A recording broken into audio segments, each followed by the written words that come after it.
Hello guys, I wanna show you about how to use the mulch. Yeah, this is what we call the dried leaves.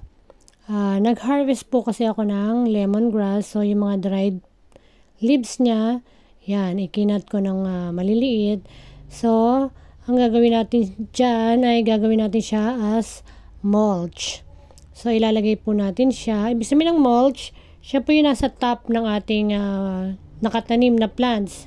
Yan. Ikakat natin siya, ilagay natin siya sa on top of the soil na ating itong kalilipat ko lang to na ZZ plant eh.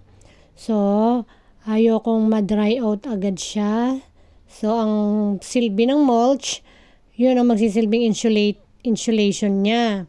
So, hindi agad mag-evaporate yung water, hindi agad siya madadry out. Yun ang purpose ng ating mulch. So, yung mga dried leaves, wag po natin itatapon.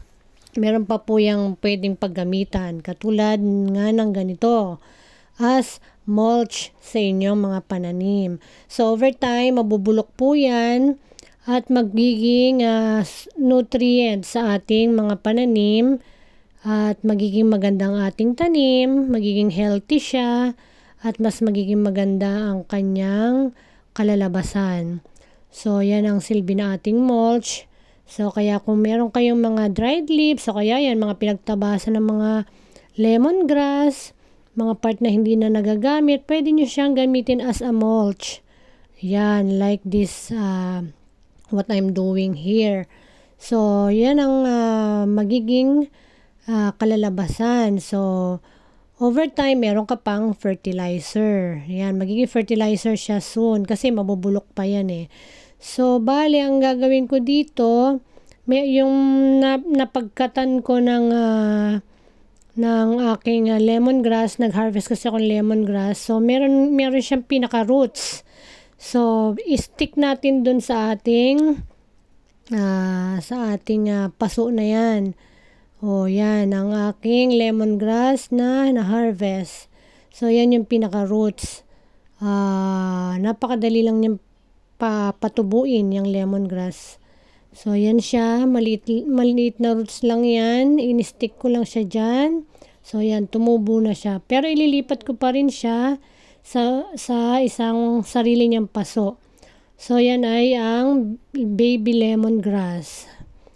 Ayan. So, ayan. Dami nating mulch. So, yun pa yung isa, yung malaki pang lemongrass. Malaking cuttings. Yan yung nasa bandang roots ng lemongrass na na-harvest natin. Kasi may mga ugat siya, kaya mas mabilis siyang mabuhay. So, ayan. Yan ang ating mga mulch na nakakatulong para hindi agad matuyo ang ating halaman. Ayan o, kita mo. Yan magiging silbing insulation niya. So, yan na. Madali lang magtanim ng lemongrass, guys. So, wag natin itapon yung mga pinagkatan. Pwede nyo siyang stick uli sa lupa at tutubo siya agad. Yan. So, makaka-harvest na kayo ng lemongrass at home. Diba? Hindi na nyo na kailangan bumili sa mall o kaya sa palengke. May sarili na kayong tanim. So, that's it for today. Thanks for watching. I hope you learned something. God bless. And bye, guys. So, yan na. Mukha siyang di maganda kasi parang ang daming nakalagay dyan. Pero yan ay magsisilbing nutrient ng ating halaman. Yang mulch na yan. So, wag tapon ng tapon, okay? Wag po tayo tapon ng mga bagay-bagay. Pwede pa natin gamitin. Okay, that's it for today. Bye! Thanks for watching. God bless. See you on the next one. See ya. Bye.